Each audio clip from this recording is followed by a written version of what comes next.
Jagmohan Singh Bhatti advocate YouTube channel ਤੇ ਦਾਸ Jagmohan Singh Bhatti advocate ਅੱਜ ਤੁਹਾਡੇ ਲਈ ਦਿਲ ਦੀਆਂ ਗੱਲਾਂ ਤੁਹਾਡੇ ਨਾਲ ਸਾਂਝੀਆਂ ਕਰਨ ਲੱਗਾ। ਸਾਂਝਾਂ ਪਾਉਣੀਆਂ ਜ਼ਰੂਰੀ ਨੇ। ਅੱਜ ਦਾ ਸ਼ੁਭ ਦਿਹਾੜਾ ਆਇਆ, ਪਵਿੱਤਰ ਦਿਹਾੜਾ ਆਇਆ, ਦੇਸ਼ ਵਾਸੀਆਂ ਦੀ ਏਕਤਾ ਤੇ ਅਖੰਡਤਾ ਦੇ ਵਾਸਤੇ ਇੱਕ ਚੰਗੇ ਸ਼ਗਨ ਲੈ ਕੇ ਆਇਆ।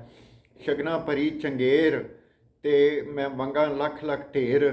ਜੇ ਮੈਂ ਇਹ ਗੱਲ ਕਹਾਂ ਤਾਂ ਇਹਦੇ ਵਿੱਚ ਕੋਈ ਗਲਤ ਗੱਲ ਨਹੀਂ, ਕਿਉਂਕਿ ਅੱਜ ਦਾ ਜਿਹੜਾ ਸ਼ੁਭ ਇਤਿਹਾਸਕ ਦਿਹਾੜਾ ਹੈ, ਗੁਰੂ ਨਾਨਕ ਸਾਹਿਬ ਦਾ ਪਾਤਸ਼ਾਹੀ ਪਹਿਲੀ ਉਹਨਾਂ ਦਾ ਜਿਹੜਾ ਸ਼ੁਭ ਦਿਹਾੜਾ ਹੈ। ਸਤਿਗੁਰੂ ਨਾਨਕ ਪ੍ਰਗਟਿਆ, ਮਿੱਟੀ ਧੁੰਦ ਜਗ ਚਾਨਣ ਹੋਇਆ। ਇਹ ਮਹਾਵਾਕ ਦੇ ਅਨੁਸਾਰ ਅੱਜ ਇਹ ਇੱਕ ਚੰਗਾ ਰੁਝਾਨ ਸਵੇਰੇ ਪੈਦਾ ਹੋਇਆ। ਔਰ ਉਹ ਰੁਝਾਨ ਕੀ ਸੀ? ਪ੍ਰਧਾਨ ਮੰਤਰੀ ਸ਼੍ਰੀ ਨਰਿੰਦਰ ਮੋਦੀ ਜੀ ਨੇ ਸਵੇਰੇ 8 ਵਜੇ ਦੇ ਕਰੀਬ ਆ ਕੇ ਐਲਾਨ ਕਰ ਦਿੱਤਾ ਕਿ ਦੇਸ਼ 'ਤੇ ਕਾਲੇ ਕਾਨੂੰਨ ਵਾਪਸ ਹੋਣਗੇ। ਔਰ ਇਹ ਕਾਲੇ ਕਾਨੂੰਨ ਜਦੋਂ ਵਾਪਸ ਹੋਣਗੇ, ਇਹਨਾਂ ਉੱਤੇ ਜਿਹੜਾ ਸੈਸ਼ਨ 70 ਆ ਰਿਹਾ, ਨਵਾਂ ਜਿਹੜਾ ਆ ਰਿਹਾ, ਉਹਦੇ ਵਿੱਚ ਇਹ ਬਿੱਲ ਲਿਆਂਦਾ ਜਾਏਗਾ। ਇਹਨਾਂ ਨੂੰ ਰਿਪੀਲ ਕਰਨ ਦਾ ਜਿਹੜਾ ਕਾਨੂੰਨ ਪਾਸ ਕੀਤਾ ਜਾਏਗਾ। ਲੇਕਿਨ ਇੱਥੇ ਇੱਕ ਚੀਜ਼ ਪ੍ਰਧਾਨ ਮੰਤਰੀ ਸ਼੍ਰੀ ਨਰਿੰਦਰ ਮੋਦੀ ਜੀ, ਪ੍ਰਧਾਨ ਸੇਵਕ, ਇਹ ਗੱਲ ਭੁੱਲ ਗਏ ਨੇ ਕਿ ਜਦੋਂ ਉਹਨਾਂ ਨੇ ਡਿਮੋਨੇਟਾਈਜੇਸ਼ਨ ਕੀਤੀ ਸੀ, ਨੋਟਬੰਦੀ ਕੀਤੀ ਸੀਗੀ, ਤੁਹਾਡੇ ਲਈ ਮੁਸ਼ਕਲਾਂ ਦਾ ਪਲੰਦਾ ਖੜਾ ਕਰ ਦਿੱਤਾ ਸੀ। ਉਹਨਾਂ ਦੇ 8 ਵਜੇ ਦੇ ਐਲਾਨ ਦੇ ਉੱਤੇ ਹੀ ਇਹ ਜਿਹੜੀ ਇਹ ਨੋਟਬੰਦੀ ਸ਼ੁਰੂ ਹੋ ਗਈ ਸੀ। ਕੋਈ ਆਰਡੀਨੈਂਸ ਨਹੀਂ ਸੀ ਆਇਆ, ਕੋਈ ਕਾਨੂੰਨ ਨਹੀਂ ਸੀ ਆਇਆ, ਕੋਈ ਕੁਛ ਨਹੀਂ ਸੀ ਆਇਆ। ਆਉਂਦੇ ਰਹਿਣਗੇ। ਔਰ ਲੋਕ ਦੇਸ਼ ਦੇ ਅੱਜ ਤੱਕ ਗੁੰਮਰਾਹ ਨੇ ਕਿ ਇਹ ਨੋਟਬੰਦੀ ਆਈ ਤੇ ਆਈ ਕਿਵੇਂ, ਕਿਹੜੇ ਕਾਨੂੰਨ ਨਾਲ ਆਈ, ਕਦੋਂ ਕਾਨੂੰਨ ਪਾਸ ਹੋਇਆ, ਕਦੋਂ ਆਰਡੀਨੈਂਸ ਆਇਆ। ਇਹਦੇ ਉੱਤੇ ਕੋਈ ਵੀ ਕਿਸੇ ਦੀ ਜਿਹੜੀ ਹੈ ਜਵਾਬਦੇਹੀ ਨਾ ਤਾਂ ਹੋ ਸਕੀ ਹੈ, ਨਾ ਹੋਣੀ ਹੈ। ਇੱਥੋਂ ਤੱਕ ਕਿ ਸਾਡੀ ਮਾਨਯੋਗ ਸੁਪਰੀਮ ਕੋਰਟ ਨੇ ਵੀ ਇਸ ਦੇ ਉੱਤੇ ਦੜ ਵੱਟ ਜ਼ਮਾਨਾ ਕੱਟ ਕੁੜੇ ਭਲੇ ਦਿਨ ਆਵਣਗੇ ਇਹ ਰੁਜੂ ਤੇ ਨੀਤੀ ਜਿਹੜੀ ਹੈ ਅਪਣਾਈ, ਜਿਹੜੀ ਇੱਕ ਦੇਸ਼ ਹਿੱਤ ਵਿੱਚ ਕਿਸੇ ਤਰ੍ਹਾਂ ਵੀ ਨਾ ਹੋ ਕੇ ਮਾਨਯੋਗ ਸੁਪਰੀਮ ਕੋਰਟ ਦੇ ਪਹਿਲੇ ਫੈਸਲਿਆਂ ਨੂੰ ਉਲਟਦੀ ਹੈ ਤੇ ਰੱਦ ਕਰਦੀ ਹੈ। ਦੂਜੀ ਚੀਜ਼ ਤੁਹਾਨੂੰ ਇੱਕ ਗੱਲ ਹੋਰ ਦੱਸ ਦਿਆਂ। ਅੱਜ ਸਵੇਰੇ 8 ਵਜੇ ਜੇ ਮੋਦੀ ਸਾਹਿਬ ਨੇ ਇਹ ਜਿਹੜਾ ਐਲਾਨ ਕੀਤਾ, ਉਹਦੇ ਐਲਾਨ ਦੇ ਨਾਲ ਇਹ ਗੱਲ ਉਹਨਾਂ ਨੇ ਨਹੀਂ ਕੀਤੀ ਕਿ ਇਹ ਆਰਡੀਨੈਂਸ ਜਾਰੀ ਹੋ ਗਿਆ। ਆਰਡੀਨੈਂਸ ਜਾਰੀ ਕਰ ਦਿੰਦੇ, ਕਿਸਾਨ ਭਰਾਵਾਂ ਨੂੰ ਘਰੋਂ ਘਰੀ ਜਾਣ ਦਾ ਮੌਕਾ ਮਿਲ ਜਾਂਦਾ, ਆਪਣੇ ਪਰਿਵਾਰ ਦੇ ਵਿੱਚ ਬਹਿਣ ਖਲੋਣ ਉੱਠਣ ਦਾ ਮੌਕਾ ਮਿਲ ਜਾਂਦਾ। ਇੰਨੀ ਦੇਰ ਦਾ ਜਿਹੜਾ ਉਹਨਾਂ ਦਾ ਇੱਕ ਏਕਤਾ ਦਾ ਸੰਗਠਨ ਚੱਲ ਰਿਹਾ ਸੀ, ਉਸ ਏਕਤਾ ਦੇ ਵਿੱਚ ਇੱਕ ਹੋਰ ਖੁਸ਼ੀ ਦੀ ਲਹਿਰ ਆ ਜਾਂਦੀ ਕਿ ਇਹ ਆਰਡੀਨੈਂਸ ਜਾਰੀ ਹੋ ਗਿਆ ਤੇ ਕਾਨੂੰਨ ਕੋਈ ਨਹੀਂ। ਜਿਹੜਾ 70 ਆ ਰਿਹਾ ਪਾਰਲੀਮੈਂਟ ਦਾ 29 ਨਵੰਬਰ ਨੂੰ, ਉਸ ਦੇ ਵਿੱਚ ਇਹ ਜਿਹੜੀ ਗੱਲ ਹੈ ਹੋ ਜਾਏਗੀ, ਪਾਸ ਹੋ ਜਾਏਗੀ। ਲੇਕਿਨ ਇਸ ਗੱਲ ਨੂੰ, ਜੇ ਇਹ ਜਿਹੜੀ ਗੱਲ ਹੈ ਗੋਦੀ ਮੀਡੀਆ ਦੇ ਵਿੱਚ ਇੱਕ ਇਸ ਤਰ੍ਹਾਂ ਦੀ ਗੱਲ ਆਈ ਕਿ ਜਿਵੇਂ ਖੜੀ ਫਸਲ ਦੇ ਉੱਤੇ ਗੜੇ ਪੈ ਜਾਣ ਤੇ ਕਿਸਾਨ ਦਾ ਰੰਗ ਉੱਡ ਜਾਂਦਾ, ਇਸੇ ਤਰ੍ਹਾਂ ਗੋਦੀ ਮੀਡੀਆ ਦਾ ਰੰਗ ਉੱਡ ਗਿਆ। ਜੇ ਅੱਜ ਕਈ ਭਗਤਾਂ ਦਾ ਰੰਗ ਉੱਡ ਗਿਆ, ਉਹਨਾਂ ਨੂੰ ਇਹ ਉਮੀਦ ਹੀ ਨਹੀਂ ਸੀ ਕਿ ਇਸ ਤਰ੍ਹਾਂ ਦਾ ਇੱਕ ਐਲਾਨ ਮੋਦੀ ਸਾਹਿਬ ਸਵੇਰੇ 8 ਵਜੇ ਜਾਂ 8 ਵਜੇ ਦੇ ਕਰੀਬ ਇਹ ਕਰ ਸਕਦੇ ਨੇ। ਮੋਦੀ ਸਾਹਿਬ ਨੂੰ ਇੱਕ ਬੇਨਤੀ ਹੈ ਕਿ ਸਵੇਰ ਦੇ ਕੀਤੇ ਫੈਸਲੇ ਜਿਹੜੇ ਹੁੰਦੇ ਨੇ ਬੜੇ ਵਧੀਆ ਹੁੰਦੇ ਨੇ ਤੇ ਰਾਤ ਤੱਕ ਜਿਹੜੇ ਕੀਤੇ ਫੈਸਲੇ ਹੁੰਦੇ ਨੇ ਉਹ ਬੜੇ ਘਟੀਆ ਹੁੰਦੇ ਨੇ। ਇਹ ਉਸੇ ਤਰ੍ਹਾਂ ਹੀ ਘਟੀਆ ਹੁੰਦੇ ਨੇ ਜਿਵੇਂ ਮੈਂ ਇਹ ਤੁਹਾਨੂੰ ਦੱਸਿਆ ਕਿ ਰਾਤ 8 ਵਜੇ ਨੋਟਬੰਦੀ ਦਾ ਐਲਾਨ ਹੋ ਗਿਆ ਸੀ। ਔਰ ਇਸ ਐਲਾਨ ਦੇ ਵਿੱਚ ਕੀ ਹੋਇਆ ਉਹ ਵੀ ਤੁਹਾਨੂੰ ਦੱਸ ਦਿੰਦਾ। ਉਸੇ ਵੇਲੇ ਵਪਾਰੀਆਂ ਨੇ ਦੇਸ਼ ਦੇ ਇੱਕ ਆਗਿਆਕਾਰੀ ਸਿਪਾਹੀ ਵਾਂਗੂ ਨੋਟਬੰਦੀ ਉਸੇ ਵੇਲੇ ਹੀ ਲਾਗੂ ਕਰ ਦਿੱਤੀ ਸੀ। ਕਿਸੇ ਨੇ ਇਹ ਨਹੀਂ ਪੁੱਛਿਆ ਆਰਡੀਨੈਂਸ ਆਇਆ, ਕਾਨੂੰਨ ਆਇਆ ਜਾਂ ਕਿਸ ਵਜ੍ਹਾ ਕਰਕੇ, ਜਾਂ ਮੋਦੀ ਸਾਹਿਬ ਕੋਲ ਕੀ ਅਖਤਿਆਰ ਸੀ ਕਿ ਰਿਜ਼ਰਵ ਬੈਂਕ ਦੇ ਗਵਰਨਰ ਦੀ ਜਿਹੜੀ ਪਾਵਰ ਹੈ ਉਹਨੂੰ ਇਹਨਾਂ ਨੇ ਐਕਸਰਸਾਈਜ਼ ਕਰ ਦਿੱਤਾ ਕਿਸ ਕਾਨੂੰਨ ਦੇ ਮੁਤਾਬਕ। ਇਹ ਸਾਰੀਆਂ ਗੱਲਾਂ ਮਾਨਯੋਗ ਸੁਪਰੀਮ ਕੋਰਟ ਦੇ ਵਿਚਾਰ ਅਧੀਨ ਗਈਆਂ ਔਰ ਸਾਡੀ ਮਾਨਯੋਗ ਸੁਪਰੀਮ ਕੋਰਟ ਨੇ ਵੀ ਇਹਦਾ ਕੋਈ ਸੰਗਿਆਨ ਨਹੀਂ ਲਿਆ। ਜੇ ਇਹ ਕਿਹਾ ਜਾਏ ਕਿ ਇਹ ਇੱਕ ਦੇਸ਼ ਦੀ ਜਿਹੜੀ ਹੈ ਪ੍ਰਾਪਤੀ ਜਿਹੜੀ ਹੈ ਉਹ ਪ੍ਰਾਪਤੀ ਨਾ ਹੋ ਕੇ ਇੱਕ ਬੜੀ ਵੱਡੀ ਇੰਟਰਨੈਸ਼ਨਲ ਫੇਲੀਅਰ ਗਿਣੀ ਗਈ। ਹਾਰਵਰਡ ਯੂਨੀਵਰਸਿਟੀ ਦੇ ਵਿੱਚ ਇਸ ਜਿਹੜੀ ਨੋਟਬੰਦੀ ਹੈ ਉਹਦਾ ਇੱਕ ਚੈਪਟਰ ਦੇ ਦਿੱਤਾ ਗਿਆ ਵੀ ਇਹਦੇ ਨਾਲ ਦੇਸ਼ ਨੂੰ ਕਿੰਨਾ ਨੁਕਸਾਨ ਹੁੰਦਾ। ਜੇ ਨੋਟਬੰਦੀਆਂ ਦਾ ਸਿਲਸਿਲਾ ਦੇਖਿਆ ਜਾਵੇ ਤਾਂ 2-3 ਹੋਰ ਕੰਟਰੀ ਵੀ ਐਸੇ ਸੀ ਜਿਨ੍ਹਾਂ ਨੇ ਨੋਟਬੰਦੀ ਕੀਤੀ ਸੀ। ਉਹਦੇ ਸਬਕਾਂ ਤੋਂ ਵੀ ਸਬਕ ਨਹੀਂ ਲਿਆ ਜਦੋਂ ਨੋਟਬੰਦੀ ਦਾ ਇੱਕ ਪ੍ਰਚਲਨ ਇਸ ਦੇਸ਼ ਦੇ ਵਿੱਚ 8 ਨਵੰਬਰ 2016 ਦੇ ਵਿੱਚ ਕੀਤਾ ਗਿਆ। ਇਹ ਇੱਕ ਬੜੀ ਮੰਦਭਾਗੀ ਘਟਨਾ ਸੀ। ਅੱਜ ਦੇਖੋ, ਕਾਨੂੰਨ ਕਾਲੇ ਵਾਪਸ ਲੈਣ ਦਾ ਐਲਾਨ ਮੋਦੀ ਸਾਹਿਬ ਨੇ ਕਰ ਦਿੱਤਾ, ਲੇਕਿਨ ਆਰਡੀਨੈਂਸ ਨਹੀਂ ਆਇਆ। ਇਹ ਜਿਹੜੇ ਕਾਨੂੰਨ ਨੇ ਕਾਲੇ, ਇਹਨਾਂ ਦੇ ਉੱਤੇ ਵਿਸ਼ੇਸ਼ 70 ਦੇ ਵਿੱਚ ਵਿਸ਼ੇਸ਼ ਗੱਲ ਦੇ ਵਿੱਚ, ਜਾਂ ਜਿਹੜਾ 70 ਆ ਰਿਹਾ 29 ਨਵੰਬਰ ਨੂੰ, ਉਹਦੇ ਵਿੱਚ ਇਹ ਗੱਲ ਹੋਣੀ ਹੈ। ਜਦੋਂ ਇਹ ਗੱਲ ਹੋਣੀ ਹੈ ਤਾਂ ਫਿਰ ਇਹ ਜਿਹੜਾ ਆਰਡੀਨੈਂਸ ਕਿਉਂ ਨਹੀਂ ਆਇਆ? ਉਸੇ ਤਰ੍ਹਾਂ ਆਉਣਾ ਚਾਹੀਦਾ ਸੀ ਆਰਡੀਨੈਂਸ, ਜਿਵੇਂ CBI ਤੇ ED ਦੇ ਜਿਹੜੇ ਡਾਇਰੈਕਟਰ ਹੈ ਉਹਨਾਂ ਦੇ ਕਾਰਜਕਾਲ ਦੇ ਵਿੱਚ ਵਾਧਾ ਕੀਤਾ ਗਿਆ। ਆਰਡੀਨੈਂਸ ਲਿਆ ਕੇ ਉਹ ਵੀ ਜਿਹੜਾ ਕਾਨੂੰਨੀ ਜਿਹੜਾ ਪੱਖ, ਉਹਦਾ ਜਿਹੜਾ ਪਾਰਲੀਮੈਂਟ ਦਾ ਸੈਸ਼ਨ ਆਉਣ ਵਾਲਾ ਉਹਦੇ ਵਿੱਚ ਇਹ ਚੱਲਣਾ ਤੇ ਲਾਗੂ ਹੋਣਾ।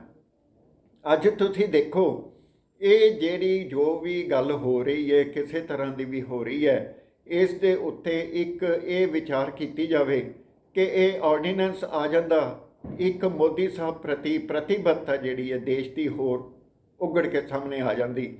ਜਿਹੜੀਆਂ 5 ਸਟੇਟਾਂ ਦਾ ਇਲੈਕਸ਼ਨ ਆ ਰਿਹਾ ਹੈ, ਉਹਦੇ ਵਿੱਚ ਹੋ ਸਕਦਾ ਹੈ ਥੋੜ੍ਹੀ ਬਹੁਤੀ ਸਾਖ ਜਿਹੜੀ ਹੈ ਉਹ ਡਿੱਗਣ ਤੋਂ ਬਚ ਜਾਂਦੀ। ਇੱਥੇ ਇਹ ਵੀ ਗੱਲ ਦੱਸਣੀ ਜ਼ਰੂਰੀ ਹੈ ਕਿ ਇਹ ਜਿਹੜੀ ਹੈ ED ਤੇ CBI ਦੇ ਡਾਇਰੈਕਟਰ ਦੇ ਕਾਰਜਕਾਲ ਵਿੱਚ ਵਾਧਾ ਕਰਨ ਦਾ ਆਰਡੀਨੈਂਸ ਜਾਰੀ ਕੀਤਾ ਗਿਆ, ਇਹ ਜ਼ਿਆਦਾ ਜ਼ਰੂਰੀ ਸੀ। ਕਿ ਇਹ ਕਿਸਾਨ ਜਿਹੜੇ ਨੇ ਇਹ ਅੱਜ ਪੁੱਛਦੇ ਨੇ, ਤੇ ਕਿਸਾਨਾਂ ਦਾ ਪੁੱਛਣਾ ਹੱਕ ਵੀ ਹੈ ਕਿ ਇਹ ਆਰਡੀਨੈਂਸ ਕਿਉਂ ਨਹੀਂ ਲਿਆਂਦਾ ਗਿਆ। ਕਾਨੂੰਨ ਬਣਦਾ ਰਹਿੰਦਾ ਪਾਰਲੀਮੈਂਟ ਦਾ ਬਾਅਦ ਵਿੱਚ, ਲੇਕਿਨ ਆਰਡੀਨੈਂਸ ਇਸ਼ੂ ਹੋ ਕੇ ਇਮੀਡੀਏਟਲੀ ਹੋ ਜਾਣਾ ਸੀ। ਰਾਸ਼ਟਰਪਤੀ ਸਾਹਿਬ ਤਾਂ ਤਿਆਰ ਬੈਠੇ ਨੇ, ਉਹਨਾਂ ਨੂੰ ਤੁਸੀਂ ਉਹਨਾਂ ਕੋਲ ਜਾਣ ਦੀ ਜ਼ਰੂਰਤ ਹੀ ਨਹੀਂ, ਉਹ ਤੁਹਾਡੇ ਕੋਲ ਹੀ ਆ ਜਾਣਗੇ, ਸਾਈਨ ਕਰ ਜਾਣਗੇ। ਔਰ ਸਾਡੇ ਇੱਦਾਂ ਦੇ ਆਗਿਆਕਾਰੀ ਰਾਸ਼ਟਰਪਤੀ ਹੋਣ ਦੇਸ਼ ਦੇ ਵਿੱਚ, ਤੇ ਪ੍ਰਧਾਨ ਮੰਤਰੀ ਨੂੰ ਕੀ ਦਿੱਕਤ ਹੈ? ਕੋਈ ਦਿੱਕਤ ਨਹੀਂ। ਇੱਥੇ ਇੱਕ ਚੀਜ਼ ਤੁਹਾਨੂੰ ਹੋਰ ਵੀ ਦੱਸਣੀ ਮੈਂ ਚਾਹਾਂਗਾ ਕਿ ਅੱਜ ਗੁਰੂ ਨਾਨਕ ਸਾਹਿਬ ਦਾ ਪ੍ਰਕਾਸ਼ ਉਤਸਵ ਹੈ, ਉਹਦੇ ਉੱਤੇ ਸੋਸ਼ਲ ਮੀਡੀਆ ਦੇ ਵਿੱਚ ਇਹ ਗੱਲ ਬਾਰ-ਬਾਰ ਆ ਰਹੀ ਹੈ। ਕੀ ਆ ਰਹੀ ਹੈ ਕਿ ਗੁਰੂ ਨਾਨਕ ਪਾਤਸ਼ਾਹ ਦੇ ਪਹਿਲੇ ਜਿਹੜੇ ਨੇ ਗੁਰਪੁਰਬ ਦੇ ਉੱਤੇ, ਪਾਤਸ਼ਾਹੀ ਪਹਿਲੀ ਦੇ ਗੁਰਪੁਰਬ ਦੇ ਉੱਤੇ ਇਹ ਇੱਕ ਚੰਗਾ ਰੁਝਾਨ ਆਇਆ। ਅਗਰ 10ਵੀਂ ਪਾਤਸ਼ਾਹੀ ਤੱਕ ਇਹ ਗੱਲ ਚੱਲਦੀ, ਜਾਂ 10ਵੀਂ ਪਾਤਸ਼ਾਹੀ ਦੇ ਪੁਰਬ ਤੱਕ ਇਹ ਕੋਈ ਵੀ ਗੱਲ ਇਸ ਤਰ੍ਹਾਂ ਦੀ ਆਉਂਦੀ, ਤਾਂ ਫਿਰ 10ਵੀਂ ਪਾਤਸ਼ਾਹੀ ਦਾ ਆਪਣਾ ਇੱਕ ਰੁਝਾਨ ਹੈ, ਇੱਕ ਜਿਹੜਾ ਉਹਨਾਂ ਦਾ ਆਪਣਾ ਕੰਮ ਕਰਨ ਦੀ ਕਾਰਜਸ਼ੈਲੀ ਹੈ, ਤੇ ਇਹ ਇੱਕ ਬੜਾ ਵੱਡਾ ਵਿਅੰਗ ਵੀ ਆ ਰਿਹਾ, ਕਟਾਕ ਵੀ ਹੈ। ਔਰ ਇਹ ਕਟਾਕ ਕਿਉਂ ਹੋਇਆ? ਅੱਜ ਤੁਸੀਂ ਦੇਖੋ, ਕਿਸਾਨਾਂ ਨੂੰ ਘਰ ਜਾਣ ਲਈ ਕਿਹਾ ਜਾ ਰਿਹਾ, ਔਰ ਵਿਸ਼ਵਾਸ ਕਿਉਂ ਨਹੀਂ ਹੋ ਰਿਹਾ? ਜੇ ਆਰਡੀਨੈਂਸ ਆ ਜਾਂਦਾ, ਅੱਜ ਕਿਸਾਨੀ ਜਿਹੜੀ ਹੈ ਖੁਸ਼ੀ ਪੁਰਬ ਮਨਾ ਰਹੀ ਹੈ, ਲੱਡੂ ਖਾ ਰਹੀ ਹੈ, ਸਾਰਾ ਕੁਝ ਕਰ ਰਹੀ ਹੈ, ਲੇਕਿਨ ਉਹਦੇ ਵਿੱਚ ਜੋ ਵੀ ਗੱਲ ਆ ਰਹੀ ਹੈ ਉਹ ਇਸ ਹਿਸਾਬ ਨਾਲ ਆ ਰਹੀ ਹੈ ਕਿ ਇਹ ਜਿਹੜੀ ਹੈ ਵਿਸ਼ਵਾਸ ਦੀ ਜਿਹੜੀ ਪ੍ਰਾਪਤੀ ਹੈ ਉਹ ਦੇਸ਼ ਦੇ ਲੋਕਾਂ ਤੋਂ ਅੱਜ ਮੋਦੀ ਸਾਹਿਬ ਪ੍ਰਧਾਨ ਮੰਤਰੀ ਜੀ ਨੂੰ ਕਿਉਂ ਨਹੀਂ ਹੋਈ? ਇਹ ਇੱਕ ਆਪਣੇ ਆਪ ਦੇ ਵਿੱਚ ਬੜਾ ਵੱਡਾ ਸਵਾਲ ਹੈ। ਇੱਕ ਗੱਲ ਤੁਹਾਡੇ ਨਾਲ ਹੋਰ ਕਰਦੇ ਹਾਂ। ਅੱਜ ਪਾਤਸ਼ਾਹੀ ਪਹਿਲੀ ਗੁਰੂ ਨਾਨਕ ਸਾਹਿਬ, ਸਿੱਖਾਂ ਦੇ ਪਹਿਲੇ ਗੁਰੂ ਦਾ ਅੱਜ ਜਨਮ ਹੈ। ਹਰ ਜਗ੍ਹਾ 'ਤੇ ਨਾਮ ਲੇਵਾ ਜਿਹੜਾ ਵੀ ਹੈ, ਜਿੱਥੇ ਵੀ ਹੈ, ਜੋ ਵੀ ਹੈ, ਉਹਨਾਂ ਨੇ ਆਪਣਾ ਗੁਰਪੁਰਬ ਮਨਾਇਆ। ਗੁਰੂ ਨਾਨਕ ਸਾਹਿਬ ਦੇ ਗੁਰਪੁਰਬ ਦੇ ਵਿੱਚ ਹੁਮ ਹਮਾ ਕੇ ਸ਼ਮੂਲੀਅਤ ਕੀਤੀ ਹੈ, ਦੀਪਮਾਲਾ ਤੱਕ ਕੀਤੀ ਹੈ, ਪਟਾਕਿਆਂ ਦੀਆਂ ਵੀ ਆਵਾਜ਼ਾਂ ਚੱਲੀਆਂ ਨੇ। ਔਰ ਤੁਹਾਨੂੰ ਇੱਕ ਗੱਲ ਦੱਸ ਦਿਆਂ, ਅੱਜ ਜਿਹੜੀ ਹੈ ਕੱਤੇ ਦੀ ਪੂਰਨਮਾਸ਼ੀ ਜਿਹੜੀ ਹੈ, ਅੱਜ ਕੱਤੇ ਦੀ ਪੂਰਨਮਾਸ਼ੀ ਨਹੀਂ ਹੈ, ਅੱਜ ਮੱਘਰ ਮਹੀਨਾ ਹੈ। ਮੱਘਰ ਮਹੀਨੇ ਦੀ ਪੂਰਨਮਾਸ਼ੀ ਹੈ। ਔਰ ਅਸੀਂ ਬਚਪਨ ਤੋਂ ਇਹ ਦੇਖਦੇ ਆ ਰਹੇ ਹਾਂ ਕਿ ਜਦੋਂ ਵੀ ਗੁਰੂ ਨਾਨਕ ਸਾਹਿਬ ਦਾ ਪੁਰਬ ਆਇਆ ਔਰ ਜਨਮ ਸਥਾਨ ਨਨਕਾਣਾ ਸਾਹਿਬ 'ਤੇ ਵੀ ਮਨਾਇਆ ਗਿਆ, ਤਾਂ ਇਹ ਖੁਸ਼ੀਆਂ ਜਿਹੜੀਆਂ ਸੀ ਕੱਤੇ ਦੀ ਪੂਰਨਮਾਸ਼ੀ ਨੂੰ ਅਸੀਂ ਸੁਣੀਆਂ, ਦੇਖੀਆਂ ਤੇ ਮੰਨੀਆਂ ਵੀ ਨੇ। ਲੇਕਿਨ ਇਹਦੀ ਜਿਹੜੀ ਹੈ ਅੱਜ 4 ਮੱਘਰ ਹੈ। 4 ਮੱਘਰ ਨੂੰ ਇਹ ਜਿਹੜਾ ਗੁਰਪੁਰਬ ਪੂਰਨਮਾਸ਼ੀ ਅੱਜ, ਇਹ ਪੂਰਨਮਾਸ਼ੀ 4 ਮੱਘਰ ਨੂੰ ਕਿਉਂ ਆ ਗਈ? ਰਾਤੀ ਰੁੱਤੀ ਥਿੱਤੀ ਵਾਰ, ਇਹ ਕਿਹੜੀਆਂ ਥਿੱਤਾਂ ਦੇ ਵਿੱਚ ਸ਼੍ਰੋਮਣੀ ਕਮੇਟੀ ਦੀ ਪ੍ਰਧਾਨ ਬੀਬੀ ਜਗੀਰ ਕੌਰ ਪ੍ਰਧਾਨ ਨਾ ਹੋ ਕੇ ਡੇਰੇ ਦੀ ਹੀ ਇੱਕ ਸਰਬਰਾਹ ਹੋ ਨਿਬੜੀ ਹੈ। ਅਕਾਲ ਤਖਤ ਸਾਹਿਬ ਦੇ ਜਥੇਦਾਰ ਸਰਦਾਰ ਹਰਪ੍ਰੀਤ ਸਿੰਘ, ਜਿਹੜੇ ਕਿ ਅਜੇ ਤੱਕ ਕਾਰਜਕਾਰੀ ਜਥੇਦਾਰ ਨੇ, ਰੈਗੂਲਰ ਜਥੇਦਾਰ ਨਹੀਂ ਹੈ, ਉਹਨਾਂ ਨੇ ਵੀ ਇਸ ਦੇ ਉੱਤੇ ਕੋਈ ਤਵੱਜੋ ਨਹੀਂ ਦਿੱਤੀ। ਸਿੱਖ ਪੰਥ ਦੀਆਂ ਮਹਾਨ ਹਸਤੀਆਂ ਨੇ ਇਹਦੇ ਉੱਤੇ ਕੋਈ ਤਵੱਜੋ ਨਹੀਂ ਦਿੱਤੀ। ਜੇ ਦੇਖਿਆ ਜਾਏ ਤੇ ਸ਼੍ਰੋਮਣੀ ਅਕਾਲੀ ਦਲ ਦੇ ਪ੍ਰਧਾਨ ਸੁਖਬੀਰ ਸਿੰਘ ਬਾਦਲ ਤੇ ਉਹਨਾਂ ਦੇ ਪਿਤਾ ਸ਼੍ਰੀ ਸਰਦਾਰ ਪ੍ਰਕਾਸ਼ ਸਿੰਘ ਬਾਦਲ ਸਰਪ੍ਰਸਤ ਜਿਹੜੇ ਨੇ ਸ਼੍ਰੋਮਣੀ ਅਕਾਲੀ ਦਲ ਬਾਦਲ ਦੇ, ਉਹਨਾਂ ਨੇ ਵੀ ਇਹਦੇ ਵਿੱਚ ਕੋਈ ਗੱਲ ਨਹੀਂ ਕੀਤੀ। ਇਹ ਕੋਈ ਲੱਗਦਾ ਕਿ ਕੋਈ ਅੰਦਰ ਖਾਤੇ ਜਿਹੜੀ ਹੈ ਗੱਲ ਇਹ ਜਿਹੜੀ ਚੱਲਦੀ ਪਈ ਹੈ, RSS ਨੇ ਤੁਹਾਡੀਆਂ ਤਰੀਕਾਂ ਬਦਲੀਆਂ, ਤੁਹਾਡਾ ਇਤਿਹਾਸ ਬਦਲਣ ਦਾ ਜਿਹੜਾ ਕੁਝ ਯਤਨ ਹੋ ਰਿਹਾ ਇਹ ਬਾਰ-ਬਾਰ ਹੋ ਰਿਹਾ। ਔਰ ਜੇ ਇੱਥੇ ਇਹ ਗੱਲ ਯਾਦ ਕਰਾਈ ਜਾਏ, ਖੂਬ ਹੋਈਆਂ ਕੋਸ਼ਿਸ਼ਾਂ ਮੇਰੇ ਮਿਟਾਵਣ ਦੇ ਲਈ, ਮਰ ਗਏ ਨੇ ਉਹ ਜੋ ਉੱਠੇ ਸਨ ਦਬਾਵਣ ਦੇ ਲਈ, ਤਾਂ ਇਹਦੇ ਵਿੱਚ ਕੋਈ ਗਲਤ ਗੱਲ ਨਹੀਂ। ਤੁਹਾਨੂੰ ਇੱਕ ਗੱਲ ਮੈਂ ਹੋਰ ਯਾਦ ਕਰਾਉਣੀ ਚਾਹੁੰਦਾ, ਚੇਤਾਉਣੀ ਚਾਹੁੰਦਾ, ਅੱਜ ਮੱਘਰ ਮਹੀਨੇ ਦੀ ਪੂਰਨਮਾਸ਼ੀ ਜਿਹੜੀ ਹੈ, 4 ਮੱਘਰ ਦਾ ਮਹੀਨਾ, ਉਹਦੇ ਵਿੱਚ ਇਹ ਜਿਹੜੀ ਵੀ ਅੱਜ ਗੁਰੂ ਨਾਨਕ ਸਾਹਿਬ ਦੀ ਗੁਰਪੁਰਬ ਮਨਾਈ ਗਈ ਹੈ, ਇਸ ਦੇ ਵਿੱਚ ਕਿਹਦਾ ਹੱਥ ਹੈ ਇਹ ਕਿਸੇ ਨੇ ਨਹੀਂ ਦੇਖਣਾ। ਕਿਸੇ ਵੀ ਜਿਹੜੇ ਸਿੱਖ ਨੁਮਾਇੰਦੇ ਨੇ, ਸਿੱਖ ਲੀਡਰ ਨੇ, ਆਪਣੇ ਆਪ ਨੂੰ ਕਹਿੰਦੇ, ਭਾਵੇਂ ਉਹ ਦਿੱਲੀ ਗੁਰਦੁਆਰਾ ਪ੍ਰਬੰਧਕ ਕਮੇਟੀ ਹੈ, ਭਾਵੇਂ ਉਹ ਪਟਨਾ ਸਾਹਿਬ ਦੀ ਪ੍ਰਬੰਧਕ ਕਮੇਟੀ ਹੈ, ਭਾਵੇਂ ਉਹ ਤਖਤ ਸ੍ਰੀ ਨੰਦੇੜ ਸਾਹਿਬ ਦੀ, 5 ਤਖਤਾਂ ਦੇ ਜਥੇਦਾਰ ਵੀ ਇਸ ਵੇਲੇ ਚੁੱਪ ਨੇ ਔਰ ਸ਼ਾਂਤ ਨੇ। ਇਹ ਇੱਕ ਸਿੱਖ ਕੌਮ ਅੱਜ ਇਹ ਸਵਾਲ ਵੀ ਪੁੱਛਦੀ ਹੈ, ਆਪਣੇ ਲੀਡਰਾਂ ਨੂੰ ਪੁੱਛਦੀ ਹੈ ਕਿ ਤੁਸੀਂ ਇਹ ਕੰਮ ਤੇ ਕਾਰਾ ਕਿਉਂ ਕੀਤਾ। ਬਾਦਲ ਸਾਹਿਬ ਦਾ ਸ਼੍ਰੋਮਣੀ ਅਕਾਲੀ ਦਲ ਇਸ ਵੇਲੇ ਤਰਲੋ ਮੱਛੀ ਹੋ ਰਿਹਾ ਹੈ ਇਲੈਕਸ਼ਨ ਜਿੱਤਣ ਲਈ 2022 ਦੀ।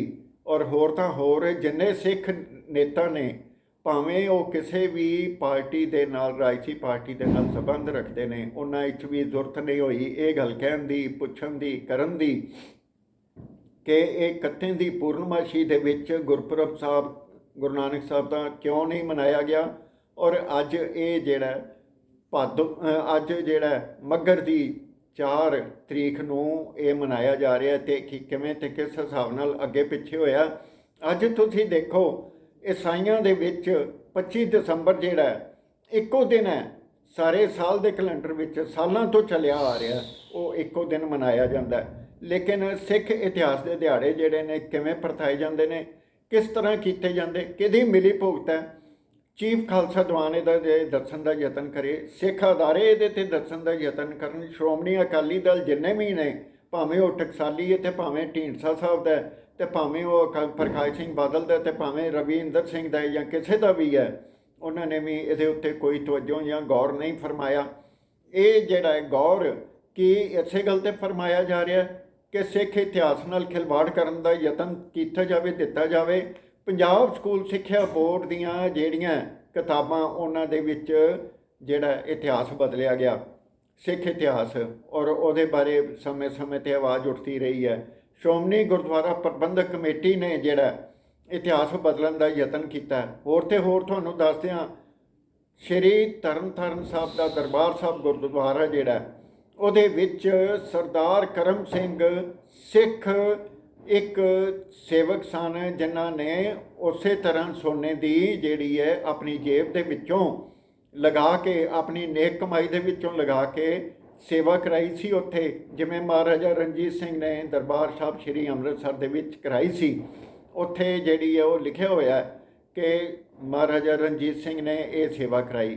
ਤੇ ਇਸੇ ਤਰ੍ਹਾਂ ਉੱਥੇ ਸਰਦਾਰ ਕਰਮ ਸਿੰਘ, ਜਿਨ੍ਹਾਂ ਨੇ ਜਿਹੜੀ ਹੈ ਗੁਰਦੁਆਰਾ ਸ਼੍ਰੀ ਤਰਨਤਾਰਨ ਦਰਬਾਰ ਸਾਹਿਬ ਦੇ ਵਿੱਚ ਸੋਨੇ ਦੀ ਸੇਵਾ ਕਰਾਈ ਸੀ, ਉਹ ਲਿਖੀ ਗਈ, ਉਹਦੇ ਵਿੱਚ ਉਹਨਾਂ ਦਾ ਨਾਮ ਲਿਖਿਆ ਗਿਆ। ਲੇਕਿਨ ਜਦੋਂ ਕਾਰ ਸੇਵਾ ਬਾਬਾ ਜਗਤਾਰ ਸਿੰਘ ਜੀ ਨੇ ਕਰਾ ਦਿੱਤੀ, ਤਾਂ ਉਹ ਸੋਨੇ ਦਾ ਜਿਹੜੇ ਤਾਂਬੇ ਦੇ ਪੱਤਰੇ ਸੀਗੇ, ਉਹਨਾਂ ਦਾ ਕੋਈ ਲੇਖਾ ਜੋਖਾ ਨਹੀਂ ਦਿੱਤਾ ਗਿਆ। ਹੋਰ ਤੇ ਹੋਰ ਸਰਦਾਰ ਕਰਮ ਸਿੰਘ ਸਿੱਖ ਦਾ ਜਿਹੜਾ ਉੱਥੇ ਨਾਮ ਲਿਖਿਆ ਹੋਇਆ ਸੀ, ਪੱਟੀ ਲਿਖੀ ਹੋਈ ਸੀ, ਉਹ ਵੀ ਦੁਬਾਰਾ ਸਥਾਪਿਤ ਕਰਨ ਦਾ ਯਤਨ ਨਹੀਂ ਕੀਤਾ ਗਿਆ।